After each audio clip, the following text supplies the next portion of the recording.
Well, about 2.5 years ago, I was Googling myself, as one does, and I came across another musician also called Brian Woodbury. He was a much younger guy than myself, a jazz trombonist, and I'm primarily a songwriter. I've been making music and putting out albums for years, so I didn't really think there was much chance that anyone would confuse the two of us. I first learned that there was another musician named Brian Woodbury long before I was anything but a junior high, trombone student. My brother and I were Googling our own names to see if there was anyone famous or anything that had our name. And I remember my brother found that there was someone with his name that had won an episode of Fear Factor, and I looked up my name, and lo and behold, there was this LA musician, Brian Woodbury. I didn't think much of it other than, okay, I won't be able to have the domain name of brianwoodbury.com if I ever want to do that. The other Brian was just putting out his first solo album, Dream Feeder.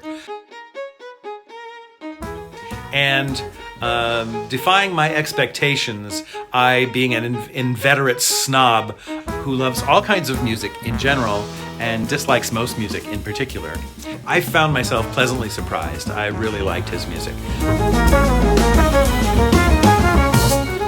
And meanwhile, I was in the middle of writing and producing a 4-album project called Anthems and Antithetes, where each album was in its own musical mood.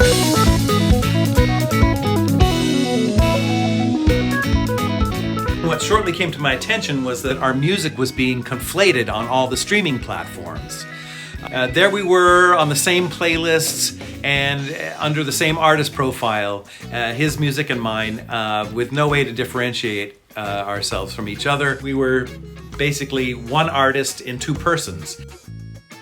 We ended up getting in contact with each other when I released my album, and the algorithms for all of the streaming services and platforms started mixing us up, where his songs would show up on my profile and vice versa. Brian, the other Brian, or I'm the other Brian, original Brian Woodbury, he reached out to me, he added me on social media, and we started talking, and just we could iron out a few details and try and separate ourselves. Just to see if there's something we could do about it. Put two heads together, and two heads are better than one. So we attempted to contact the streaming platforms, and if you've ever tried to get in touch with somebody at YouTube or somebody at Spotify, they're kind of impenetrable. So we were putting our two heads together and banging them both against a brick wall. And it was frustrating because even if you do get through to them, the method of trying to disentangle yourself as an artist from another artist is surprisingly difficult. He proposed this idea, and I thought it was just a good joke where he said, yeah, we should really mess up the algorithm by doing a collaboration together. And he thought that was funny. But the more I thought of it, the more of a good idea it seemed to be. And then after a while, he said, hey, I'd like to do this other Brian Woodbury song. About the idea of being confused with somebody else online, which is not a unique experience to me and the other Brian Woodbury. So I wrote a set of lyrics. I made some music for the verse.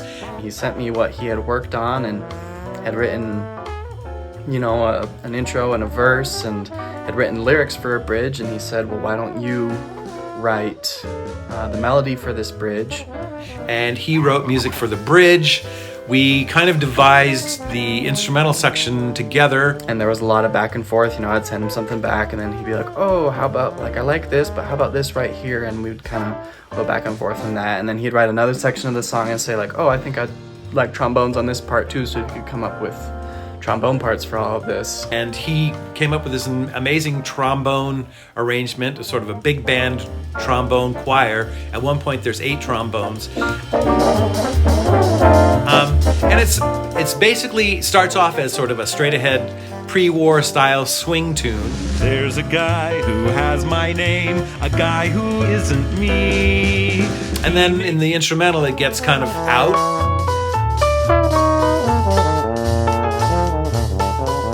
And then it comes back to the final verse.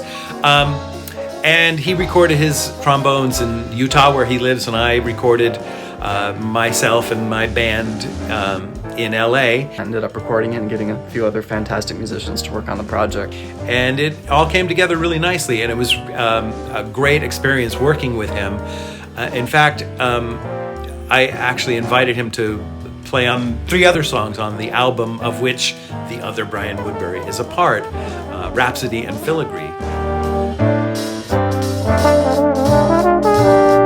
I think it turned out really nice and think you'll really enjoy it. So I guess it's really a song for anyone about whom misinformation has been perpetuated on the internet, which I think is just about everyone.